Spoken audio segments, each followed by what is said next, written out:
I hope I am audible.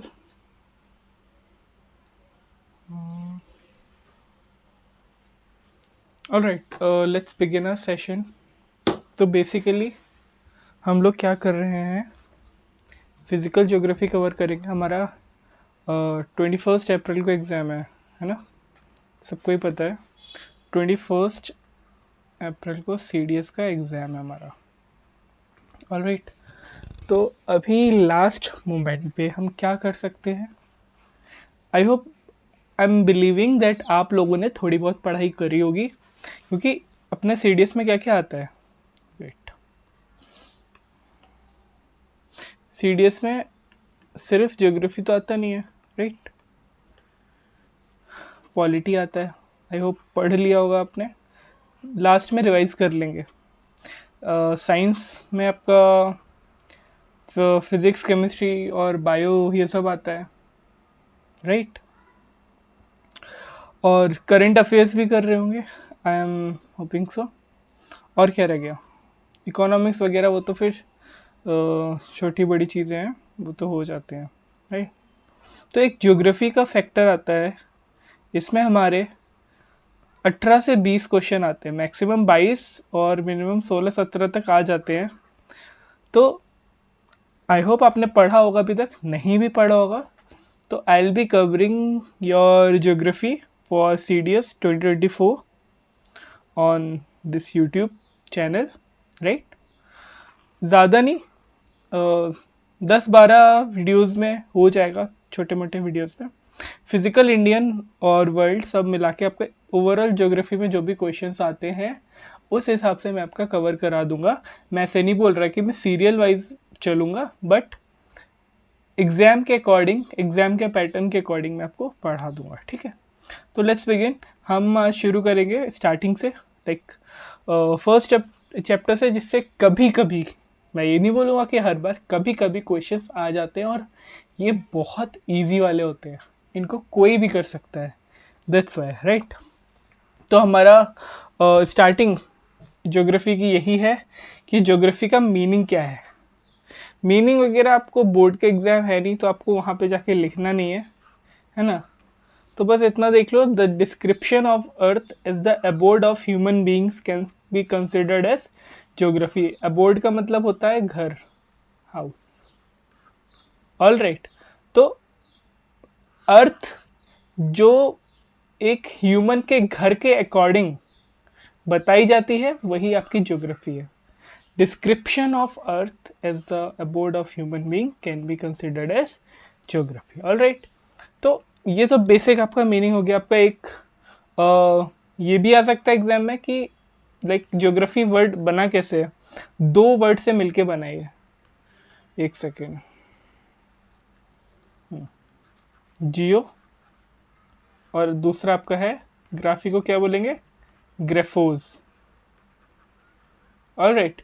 जियो का मतलब होता है अर्थ, ग्रेफोस का मतलब होता है डिस्क्रिप्शन. मे बी आपसे शॉर्ट में ग्रेफोस का मीनिंग पूछ ले, है ना, इंग्लिश में पूछ ले, क्या मालूम. तो उसका ओवरऑल मीनिंग हो जाता है फिर the description of earth. All right.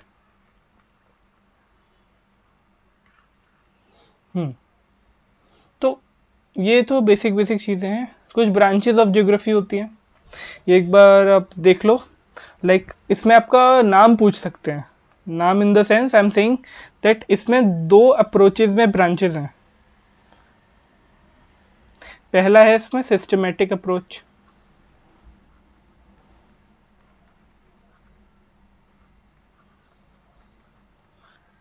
और दूसरी है रीजनल अप्रोच, ठीक है. अब इसमें आपको क्या याद रखना है वो मैं बता देता हूँ. ये किसने इंट्रोड्यूस करी थी ये अप्रोचेस, ये किसकी अप्रोचेस थी, ये पूछ लेता है एग्जामिनर. तो ध्यान में रखेंगे, सिस्टमेटिक अप्रोच दी थी अलेक्जेंडर वॉन हम्बोल्ट ने. एक हम्बोल्ट आपका करंट भी होता है, वो हम ओशन चैप्टर में पढ़ेंगे, ठीक है.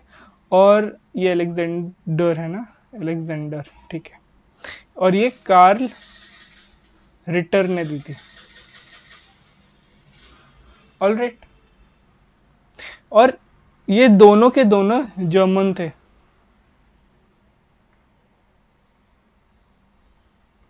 है ना, दोनों ही जर्मन थे। ऑलराइट, तो बस ये एक बार ये नाम देख लेंगे, ध्यान में रख लेंगे, ठीक है।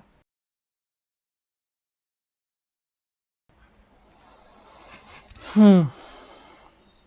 हाँ, और आपके इसके अकॉर्डिंग कुछ इनकी अप्रोचेस थी, लाइक इसमें आपका फिजिकल ज्योग्राफी आ गई, ये इंपॉर्टेंट तो नहीं है, फिजिकल ज्योग्राफी आ गई। हाँ, आप इस सेंस में बोल सकते हो कि ये आपकी अगर फिजिकल ज्योग्राफी है, मैं पहले आपको बता ही देता हूँ।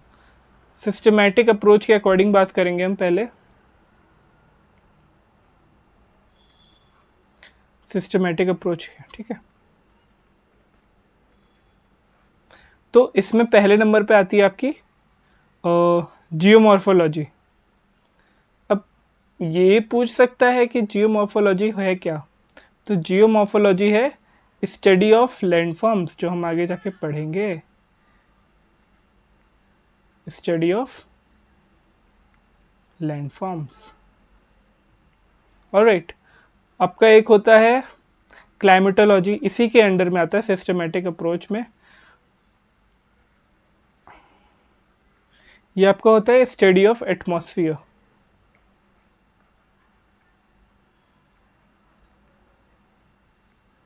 वेदर क्लाइमेट सब इसी में आ जाएगा, एटमॉस्फियर वेदर क्लाइमेट कुछ भी। और हाइड्रोलॉजी होती है आपकी एक, स्टडी ऑफ वाटर, समझ गए होंगे हाइड्रो से, है ना। हो गया ना। सॉइल ज्योग्राफी तो स्टडी ऑफ सॉइल होती है, उसमें मैं क्या ही लिखूँ, सॉइल ज्योग्राफी होती है जो, ठीक। और बस काफ़ी इतना। और आपका रीजनल अप्रोच में regional studies, regional planning, regional development, regional analysis, ये सब होता है। ये आपकी एनसीईआरटी में लाइन बाय लाइन दिया है, तो आप वहाँ से भी जाकर देख सकते हैं। यहाँ पे हमारा फर्स्ट चैप्टर खत्म हो जाता है, right. First chapter, first unit खत्म हो जाता है, देन हमारा शुरू होता है यूनिट 2, चैप्टर 2, ये वाला। The ocean and evolution of earth. मेरे नोट्स काफ़ी रहेंगे, बट एक बार आप रीड कर लेते हैं और बढ़िया है, नहीं रीड करेंगे तो भी चलेगा, है ना। तो अभी हम क्या पढ़ेंगे, ओरिजिन ऑफ अर्थ। तो अर्थ का ओरिजिन कैसे हुआ, काफ़ी थ्योरीज हैं, अर्ली थ्योरीज, बाइनरी थ्योरीज हैं। उसमें अर्ली थ्योरीज में आपका एक ये नेबुलर हाइपोथेसिस आता है। इसमें आपको आपको देखो, बोर्ड का एग्जाम जाके नहीं लिखना है, तो कोई डिटेल नहीं लिखनी है वहाँ। हाँ, उसके अंदर से कोई चीज़ वैसे अभी तक तो पूछी नहीं है, पूछ सकता है, तो हम एक बार देख लेंगे ऊपर ऊपर से, ठीक है। इम्पॉर्टेंट क्या आपके लिए कि ये हाइपोथेसिस जो आपकी नेबुलर हाइपोथेसिस है, ये इंट्रोड्यूस किसने करी थी, इंट्रोड्यूस्ड बाय, इम्पॉर्टेंट है इसलिए बता रहा हूँ, इम्मैनुएल कैंट। अब इसमें आप एक टाइमलाइन लेके चल लो, है ना, मैं कहानी की तरह बता रहा हूँ, ध्यान से सुनना, बहुत ध्यान से, बिल्कुल भी बोरिंग नहीं लगेगा, बिल्कुल भी टफ नहीं लगेगा, ठीक है। ये जर्मन थे ना, इन्होंने क्या किया, इस थ्योरी को इंट्रोड्यूस किया, नेबुलर हाइपोथेसिस को। फिर उसके आगे आता है ईयर 1796। यहाँ पे एक मैथमेटिशियन से, लेप्लेस नाम था जिनका, उन्होंने इस थ्योरी को रिवाइज किया। यही नेबुलर हाइपोथेसिस की बात कर रहे हैं, हमने क्या पढ़ा, नेबुलर हाइपोथेसिस इंट्रोड्यूस करी इम्मैनुएल कैंट ने, जो कि एक जर्मन थे, और उसको 1796 में लेप्लेस नाम के एक मैथमेटिशियन ने रिवाइज किया। इस थ्योरी में आखिर था क्या, इस थ्योरी में आखिर था क्या, देखते हैं। ये देखिए, It is known as nebula. The hypothesis considered that the planets were formed out of a cloud. यहाँ से cloud of material associated with a youthful sun which was slowly rotating. यहाँ पढ़ लो, मैं आपको अभी बताता हूँ क्या है. In 1950 ऑटो स्किम्ड, अच्छा ये तो आगे का आ गया, ठीक है. तो अभी यहाँ तक जो इन्होंने रिवाइज करी थी थ्योरी, उसके अकॉर्डिंग क्या था कि इन्होंने बताया था कि जो प्लैनेट्स हैं वो फॉर्म हुए हैं कैसे, एक क्लाउड से, एक cloud of material associated with. ये क्लाउड एसोसिएटेड, क्लाउड का जो मटेरियल था वो एसोसिएटेड था सन से, यूथफुल सन से, ठीक है. स्पेसिफिकली उन्होंने यूथफुल बोला है. यूथफुल मतलब जवान, मतलब कि अर्ली स्टेज वाला, ठीक है. यूथ इस सन से रिलेटेड क्लाउड था, उसके थ्रू आपके प्लैनेट्स फॉर्म हुए थे. ये थ्योरी थी लैपलेस की और इमैनुअल कैंट की. देन ईयर आता है 1950, राइट. 1950 में आपके आते हैं ऑटो स्किम्ड, स्पेलिंग आप देख लेना. और हाँ, और थे कार्ल विजस्कार, आई होप स्पेलिंग सही होगी. ऑटो आपके रशियन थे और ये जर्मन थे. मैक्सिमम थ्योरीज में जो पार्ट लिया है वो जर्मनी के लोगों ने ही लिया है ना, तो ठीक है. तो 1950 में ये लोगों आए, इन्होंने दोबारा रिवाइज करी theory, revise theory again. I hope समझ में आ रहा होगा, ठीक है. अब यहाँ पे उन्होंने आके क्या बोला, इन्होंने बोला, यहाँ से देखते हैं, ये बोलते हैं क्या, The sun was surrounded by solar nebula containing mostly the hydrogen and helium along with what may be termed as dust. The friction and collision of particles led to the formation of disc-shaped clouds and planets were formed through the process of accretion. Accretion मतलब जुड़ना, मैं बताता हूँ, ठीक है. तो यहाँ पे उन्होंने क्या बोला कि सन था, मान लो, रुक जाओ,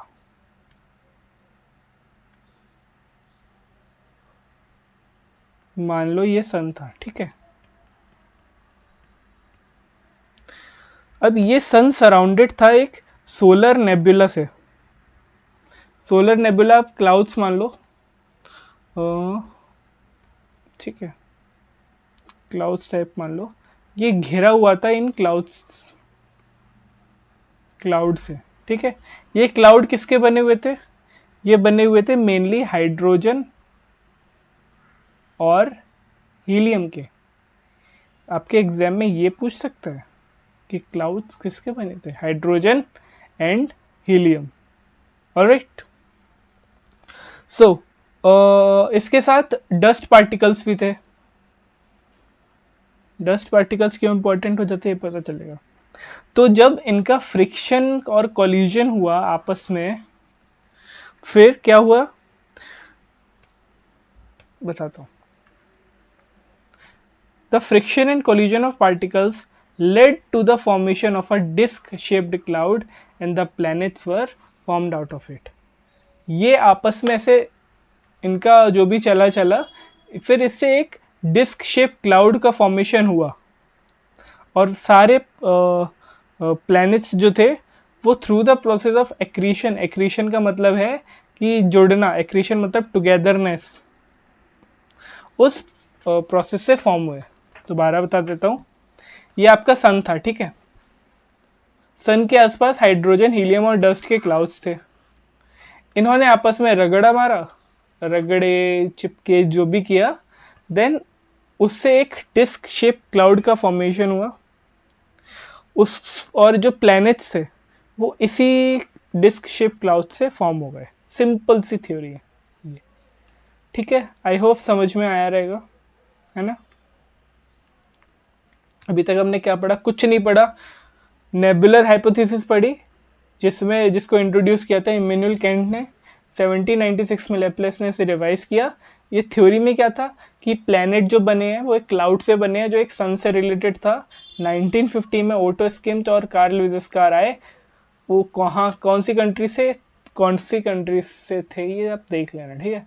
इन्होंने इस थ्योरी को दोबारा रिवाइज किया। इन्होंने क्या बोला, एक सन था वो बादलों से और ये डस्ट पार्टिकल हीलियम हाइड्रोजन की बने हुए से घिरा हुआ था। इन्होंने जब आपस में कोलिजन किया, आपस में जब ये जुड़े तो इससे एक डिस्क शेप क्लाउड बना, है ना, और प्लैनेट इसमें से निकल के आ गए। ये आपकी अर्ली थ्योरीज के अंडर में आता है, ठीक है। फिर और भी बाइनरी थ्योरी भी हैं और बाकी चीज़ें भी हैं जो आई थिंक इम्पोर्टेंट इतना नहीं है। ये बता देता हूँ कि बाइनरी थ्योरी जो आपकी आई थी, सिर्फ आप नाम ध्यान रख लेना, ठीक है। बाइनरी थ्योरी जो आई थी 1900 में, कौन लाया था? चैम्बरलेन एंड मोल्टन, इन्होंने डिस्कवर करी थी, ठीक है।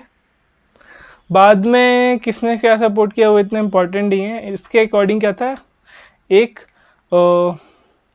ये इम्पोर्टेंट है ही नहीं तो आप छोड़ो, ठीक है। अब हम आते हैं ओरिजिन ऑफ द यूनिवर्स पे। ओरिजिन ऑफ द यूनिवर्स में इसमें मॉडर्न थ्योरीज है हमारी, उसमें से एक सबसे फेमस और सबसे ज़्यादा मानी जाने वाली है the big bang theory. Alright, the big bang theory को हम एक और चीज़ बोलते हैं। द बिग बैंग थ्योरी का नाम है एक्सपेंडिंग यूनिवर्स थ्योरी। ये क्वेश्चन आ जाता है, एक्सपेंडिंग यूनिवर्स थ्योरी की इसको हम और क्या बोल सकते हैं? इसको बोल सकते हैं एक्सपेंडिंग यूनिवर्स थ्योरी। इस थ्योरी के एविडेंस प्रोवाइड किए थे एडविन हबल ने।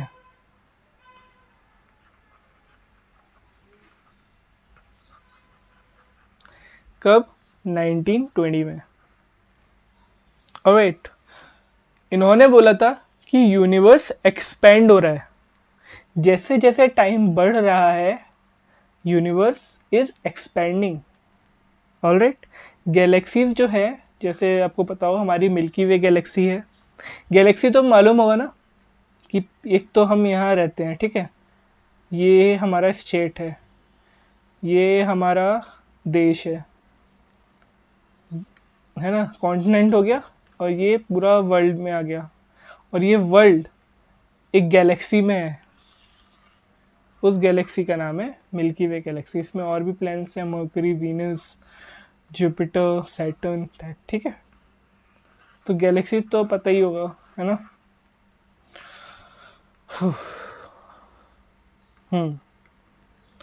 तो फिर इन्होंने क्या किया था, इन्होंने बोला था कि गैलेक्सीज आपस में बढ़ रही हैं।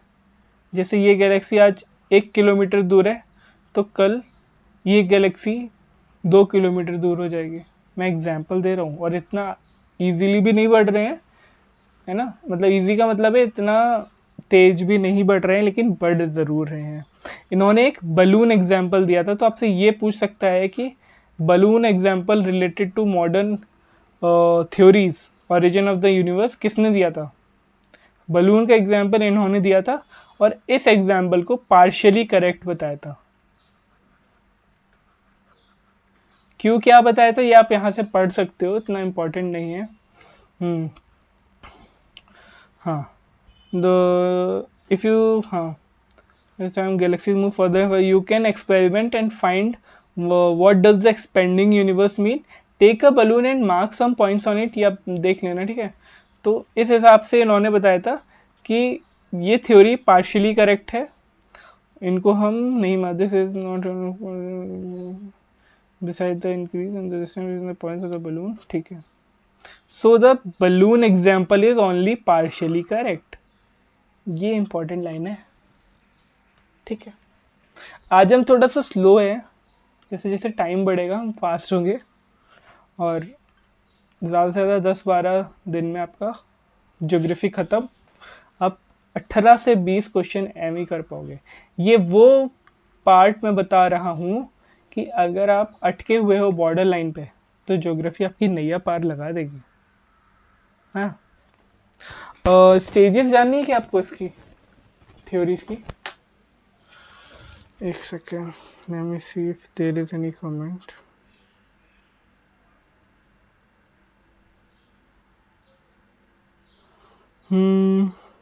ठीक है,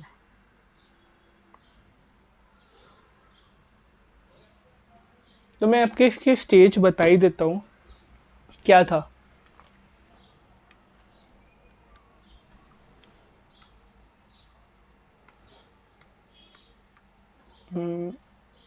ठीक है, एक छोटा सा एटम था, टिनी बॉल, ठीक है, सिंगुलर एटम। ध्यान से देखना,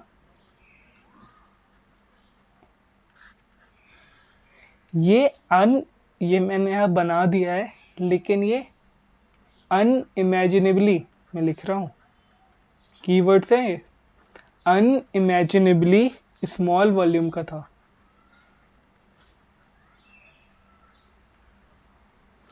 इनफाइनाइट टेम्परेचर का था, बहुत ज्यादा छोटा, बहुत ज्यादा टेम्परेचर का, और बहुत ज्यादा डेंसिटी का था। अब डेंसिटी के बारे में आपने केमिस्ट्री में पढ़ा होगा, फिजिक्स में पढ़ा होगा। हम्म हम्म तो ये बहुत छोटा सा एटम था, बहुत बहुत बहुत छोटा सा एटम, ठीक है।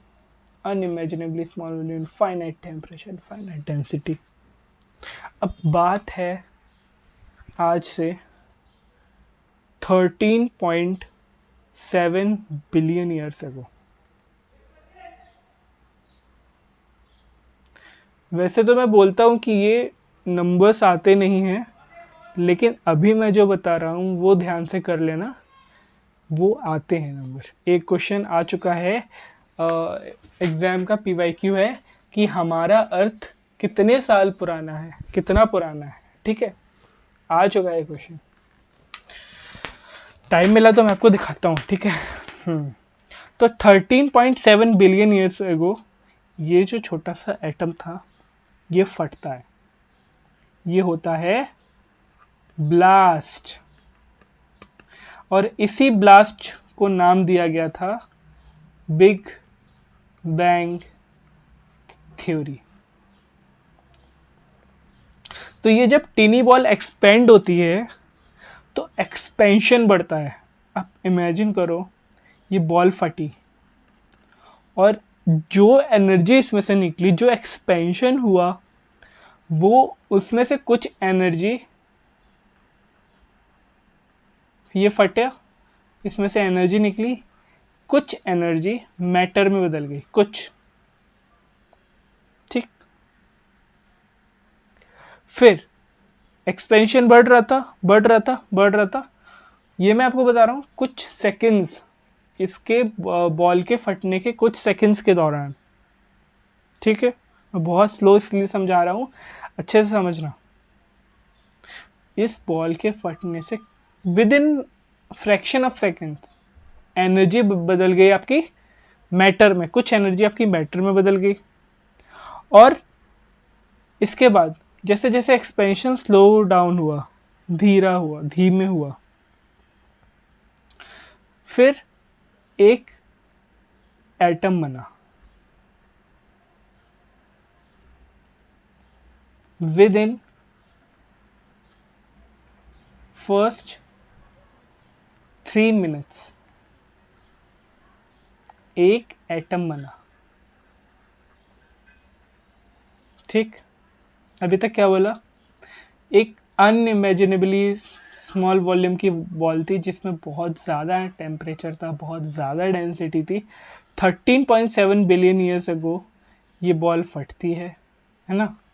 इसमें से एनर्जी निकलती है काफ़ी ज़्यादा, और कुछ एनर्जी मैटर में चेंज हो जाती है, और with in a fraction of seconds rapid expansion होता है, रैपिड एक्सपेंशन, बहुत भयंकर एक्सपेंशन होता है, ठीक है। उसके बाद फर्स्ट 3 मिनट्स में, इसको फटने के फर्स्ट 3 मिनट्स में एक ये बॉल बोल रहा हूँ, एक एटम बनता है, इसको बोला गया है फर्स्ट एटम। अभी मैं आपको लाइन बाय लाइन दिखा दूंगा जो आपकी बुक में लिखा है, और वहां से क्वेश्चन बना लेते हैं लोग, है ना। ठीक है, उसके बाद यहां तक एक फेज खत्म हो गया, स्टोरी इंटरवल के बाद आगे बढ़ी। अब time cut to 3 lakh years, 3 lakh साल बाद बिग बैंग हुआ। लेटर लिख दो, letter from big bang.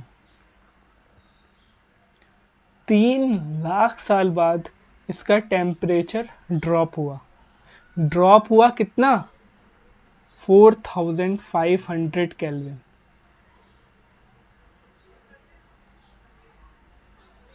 4500 kelvin, और इसने राइज दिया एटॉमिक मैटर को। ये 4500 केल्विन पता है कितना होता है? अब देख लो, सेल्सियस की वैल्यू, सॉरी, केल्विन की वैल्यू पता है? 100 प्लस सेल्सियस होती है। तो मैं आपको आपका ये कितना दिया है? 4500, आप लगा लो 4000, 400, 4400। मैं एक बार कंफर्म और कर लूँ क्या 4500 केल्विन। अब खुद सोच लो क्या सीन रहा होगा।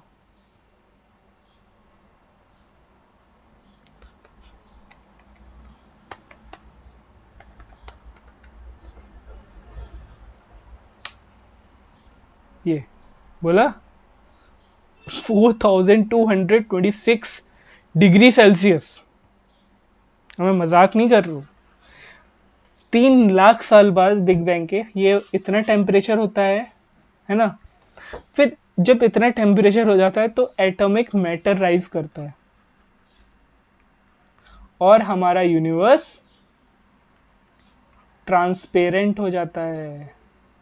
ये एग्जाम पूछ लेता है सेंटेंस देके, कंडीशनल सेंटेंस देके पूछ लेता है कि हमारा यूनिवर्स ट्रांसपेरेंट कैसे हुआ, या ट्रांसपेरेंट है तो किस सेंस में है, या फिर है भी या नहीं है। तो मैंने आपको पूरी कहानी बता दी कैसे ट्रांसपेरेंट हुआ था, और कैसे बिग बैंग थ्योरी में एक्चुअली है क्या। अब देख लो, अब इसमें कितनी रामायण लिखी है वो देख लो आप। स्टार फॉर्मेशन, ये चाहो तो एक बार देख लेना। हाँ, ये अभी बता दूंगा मैं। हाँ, ये रहा big bang theory. In the beginning all matter, tiny ball, ठीक है, सिंगुलर एटम था, unimaginably small volume, infinite temperature, infinite density, ये कीवर्ड्स हैं। The Big Bang, the tiny ball exploded violently. This led to huge expansion. It is now generally accepted that it took place 13.7 billion years ago. The expansion continues even to the present as it grew. Some energy was converted into matter. There was particularly rapid expansion within fraction of second after the bang. Thereafter, the expansion has slowed down. Within the first 3 minutes from the Big Bang, the first atom began to form. Within 3 lakh years from the Big Bang, temperature dropped to 4500 Kelvin and gave rise to atomic matter, and the universe became transparent. ये मैं आपको PDF भी भेज दूंगा, book पढ़ना चाहो पढ़ लेना, ठीक है। ये थी आपकी big bang theory. I hope समझ में आई होगी, है ना। चलो, लाइट ईयर, ये तो आ ही जाता है। आपके सीडीएस में नहीं पूछेगा, एफकेट में पूछ लेगा, एसएससी में पूछ लेगा। तो सबसे बड़ा जो बवाल है, सबसे बड़ा जो डाउट है वो ये है, लाइट ईयर एक्चुअल में है क्या। मैं ऑप्शन देता हूं आपको। ये है मेजर ऑफ डिस्टेंस, या फिर measure of light, measure of time,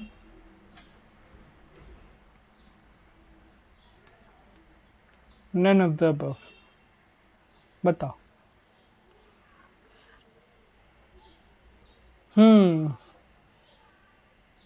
बताइए।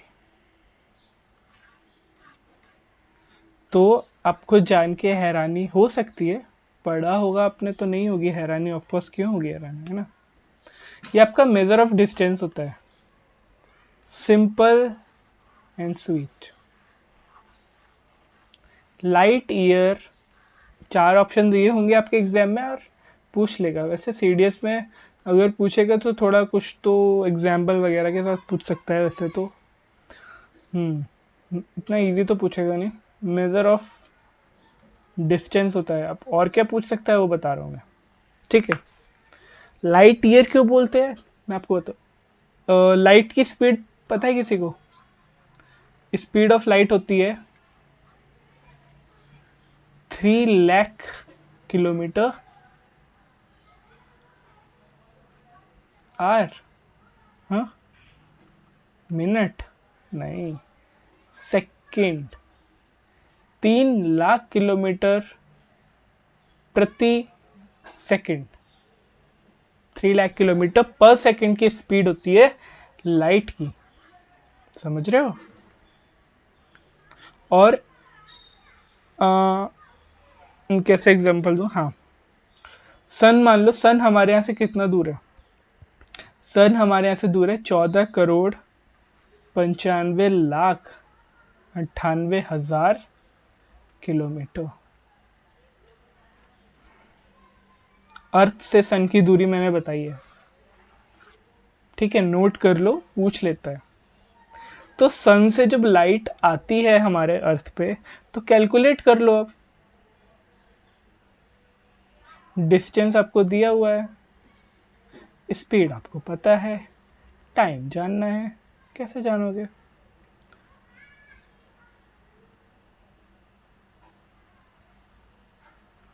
करोगे तो क्या आएगा आंसर? 8.311 मिनट्स। ये मैंने आपको बता दिया है लाइट ईयर। लाइट ईयर के टर्म में मैंने आपको बता दिया है कि सन से अपने अर्थ में जो सुबह की किरण आती है वो 8.311 मिनट में आती है, ठीक है। और स्पीड ऑफ लाइट है 3 लाख किलोमीटर पर सेकेंड। एक और चीज आ जाती है, मैंने स्पीड ऑफ लाइट बताई तो 1 लाइट ईयर कितना होता है? ये आप नोटबुक में लिख लो और रिवाइज करना ये टर्म्स को। मैंने तो बुक के हिसाब से आपको कुछ भी नहीं बताया है ना, पर जो बताया है प्रिसाइज कंटेंट है, इसको बार बार देखना। 9.461 to 10 to the power 12 kilometres, ये आपकी लाइट की स्पीड है, ठीक बा। आई होप समझ में आया होगा।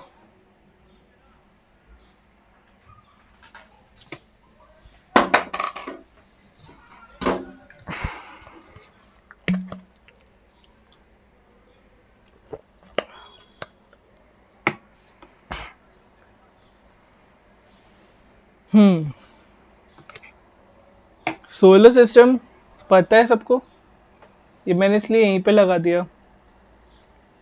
कितने प्लैनेट्स हैं?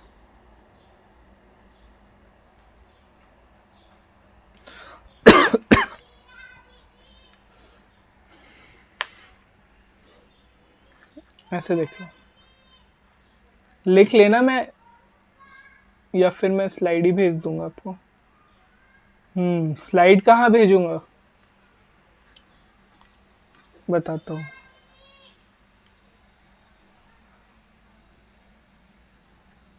अगर आपको ये नहीं मिले, आपने ये मिस कर दिया हो तो आप मुझे कमेंट में पूछ लेना, यहाँ पे भेज दूंगा स्लाइड,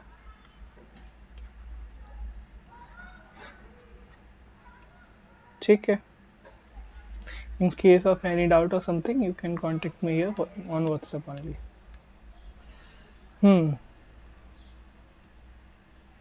कहाँ थे हम?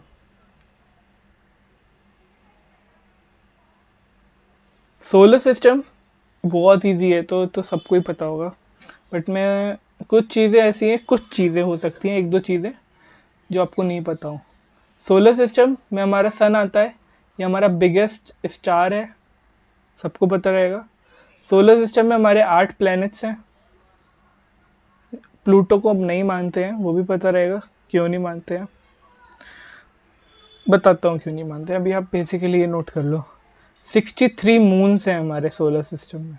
63 मून्स हमारे पास, एक मून है अर्थ के पास, बाकी 63 मून्स हैं, ठीक है। उसके अलावा एस्टेरॉइड्स हैं, कॉमेट्स हैं, millions of asteroids and comets, right. Huge quantity of dust particles. क्या क्या हमारे सोलर सिस्टम में अवेलेबल है वो मैं बता रहा हूँ।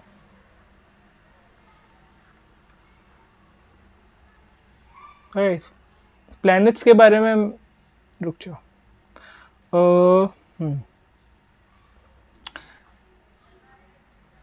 मर्करी, फिर आता है वीनस, फिर हमारा घर, उसके बाद आता है मंगल ग्रह। यहाँ पे आप लिख लो Saturn, Uranus, the last planet is Neptune. Alright, मैंने ऐसे क्यों लिखा है सबको ही पता रहेगा, लेकिन यहाँ पे एक चीज़ है जो शायद आपको नहीं मालूम होगी। अर्थ की एक सैटेलाइट, मतलब मून के फॉर्म में है ना, मैं एस का मतलब हो गया सैटेलाइट, ठीक है। अर्थ के पास एक सैटेलाइट है, मैं हटा ही दे रहा हूँ।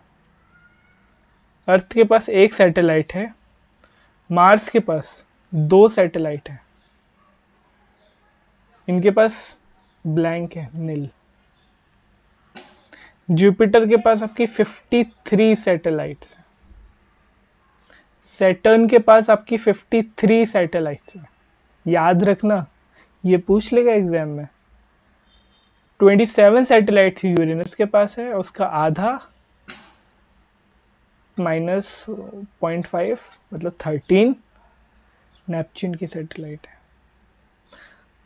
और ये जो आपके प्लैनेट्स हैं, ये इंपॉर्टेंट टर्म बताने जा रहा हूँ भाई। इस स्लाइड में से अगर कुछ नहीं आया, ये भी आया तो भी वर्थ रहेगा।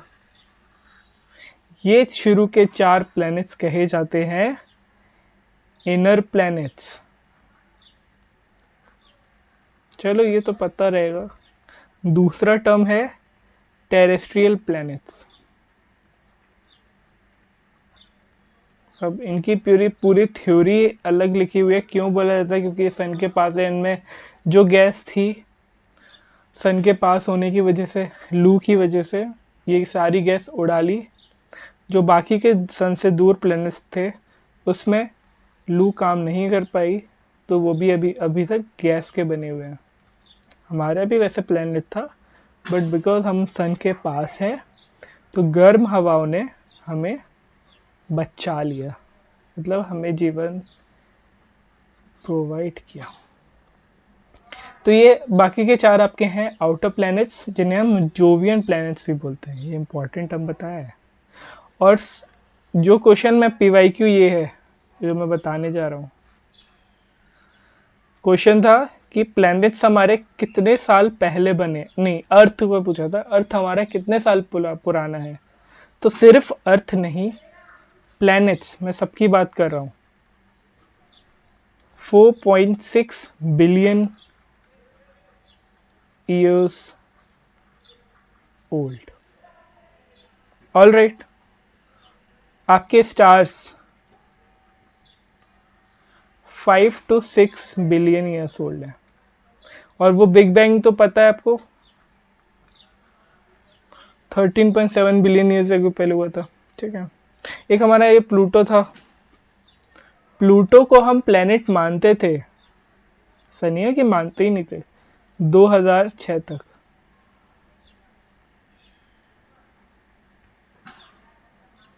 उसके बाद ये आपका इंटरनेशनल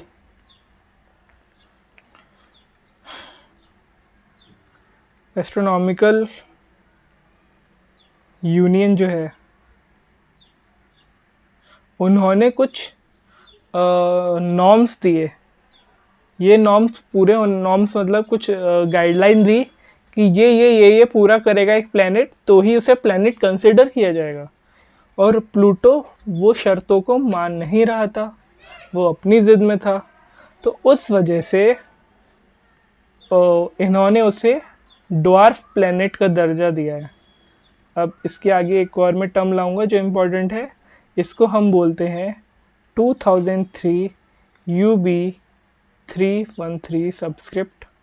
ये इस प्लैनेट को हम बोलते हैं प्लूटो को। ठीक है, ये प्लूटो का नाम मैंने बताया। रुक जाओ,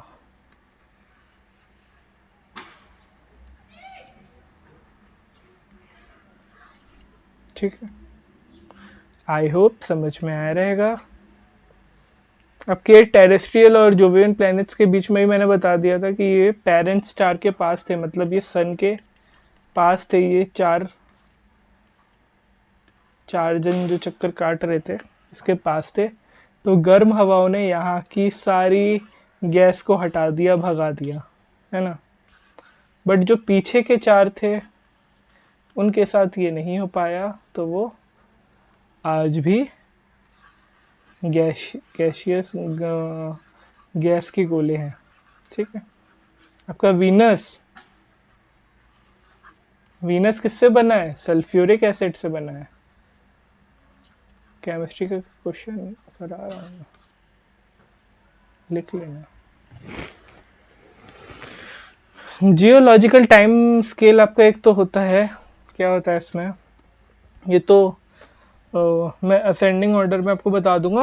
ये वैसे तो नहीं पूछता, पूछ भी सकता है, लाइक एफकेट वगैरह में तो पूछ चुका है। असेंडिंग ऑर्डर में बता रहा हूँ मैं, ठीक है।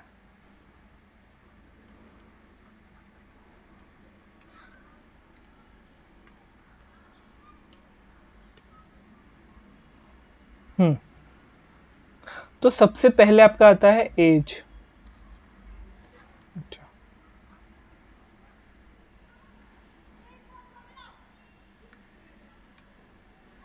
एज, ठीक है।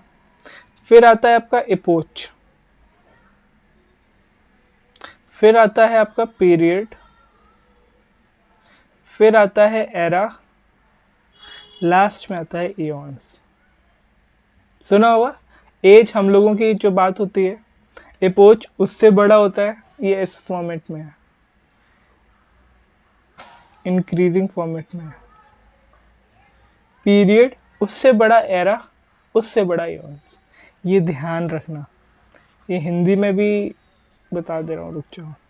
एज तो काल, भूतकाल, भविष्यकाल, वर्तमान काल की बात नहीं कर रहा हूँ। हाँ, मतलब उस तरीके को कंसिडर कर सकते हो एक युग। एपोच को युग बोल सकते हैं, पीरियड को कल्प बोल सकते हैं, और एरा को महाकल्प।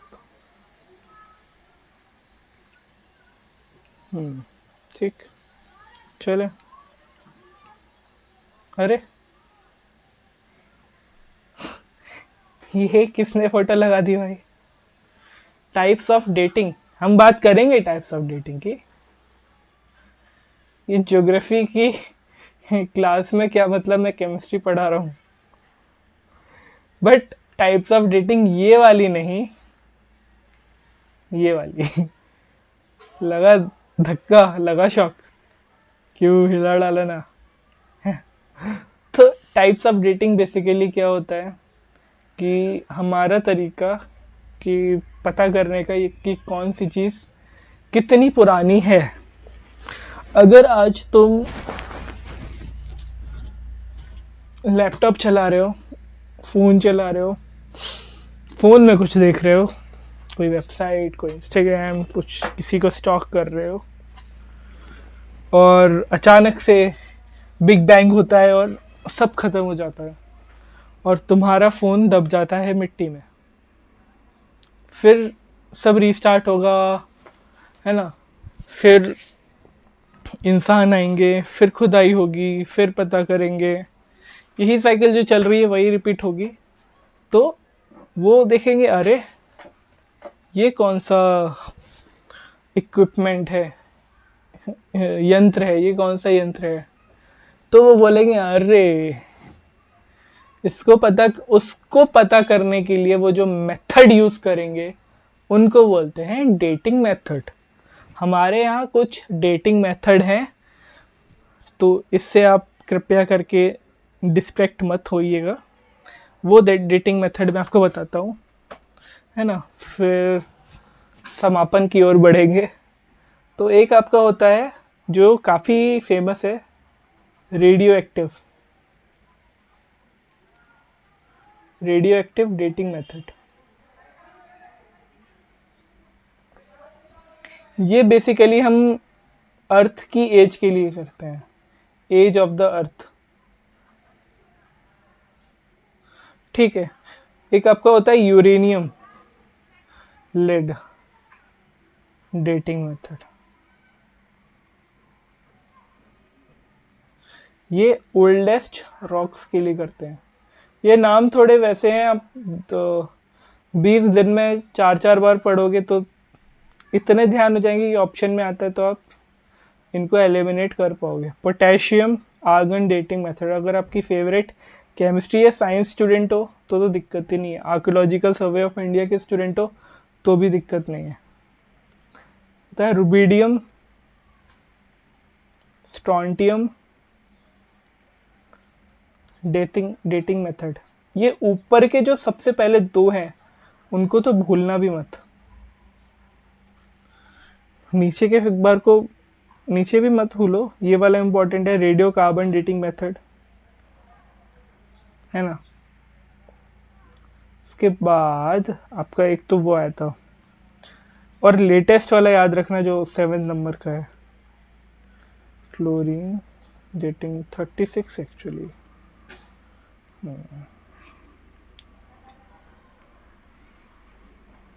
और जो लेटेस्ट है आप केमिस्ट्री में भी पढ़ा होगा, C14, मतलब कार्बन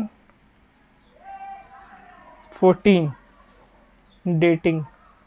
ये हमारा लेटेस्ट रॉक्स के लिए। तो आप oldest rock, latest rock, age of earth, ये सब का तो ध्यान में रखना ही ना, है ना? तो याद हो ही जाएंगे। ठीक है भाई, on this note this class ends today. मैं प्लान आपको बता दे रहा हूँ क्या सीन है। देखो, आज हमने बेसिक कवर किया, बहुत बेसिक, अर्थ का बेसिक, है ना? अब हम कल क्या करेंगे? कल की क्लास में तुम्हारा पूरा इंटीरियर खत्म हो जाएगा, वोल्केनो से लेके अर्थक्वेक, जितने तुम्हारे उसको लेके डाउट है सब खत्म हो जाएंगे। और हाँ, उसके बाद तुम्हारा इंटीरियर करके फिर डिसाइड कर लेंगे, या सीरियल वाइज चलना होगा वैसे चल लेंगे। ठीक है? तो ठीक है, ये भी PDF भेज दूंगा, ये तुम देख लेना, ये क्वेश्चंस सॉल्व कर लेना। देखो, पूछा which of the following figures age of the earth, बताओ। बिलियन और मिलियन में कंफ्यूज मत कर देना, ठीक है? Sorry. So is not related to the formation of or modification of the present atmosphere. The degassing वगैरह सोलर विंड की मदद से ही, जो मैंने बताया था कि हम आज टेरेस्ट्रियल प्लेनेट थे, इन्होंने हमारी वो भगा दी थी डिगेसिंग की, वो सब करके। तो life on earth appeared around how many years before, तो ये फोटोसिंथेसिस रहेगा। Life on the earth appeared how many years before the present, कितने साल पहले लाइफ अपीयर हुई थी? तो वो था 3.8 बिलियन ईयर्स अगो। ऑलराइट, ये देखो 3.8 मतलब 3800 मिलियन मतलब 3.8 बिलियन हुआ ओरिजिन ऑफ लाइफ। तो ये एक बार आप गो थ्रू कर लेना, काफ़ी अच्छा चैप्टर है। बीच का थोड़ा आपको वो लग सकता है, मैंने ये लिथोस्फीयर छोड़ दिया है क्योंकि ये इतना इम्पोर्टेंट है ही नहीं। ठीक है,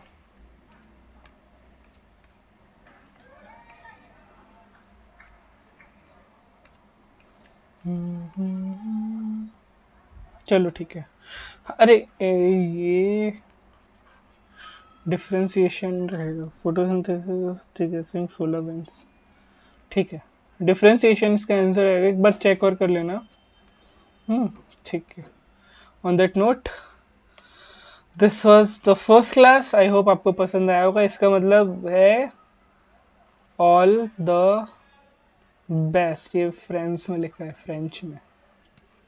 राइट, और भी भाषा का ज्ञान लिया करो, थोड़ा फ्लेक्सिबल होना ज़रूरी है, तभी एसएसबी वगैरह में और लाइफ में थोड़ा मिर्ची मसाला आएगा। That's it. That was my final advice. That's it for today. We'll meet you जल्दी ही दोबारा with the next topic. तब तक के लिए अपना ध्यान रखें, अपनों का ध्यान रखें। Bye bye, take care.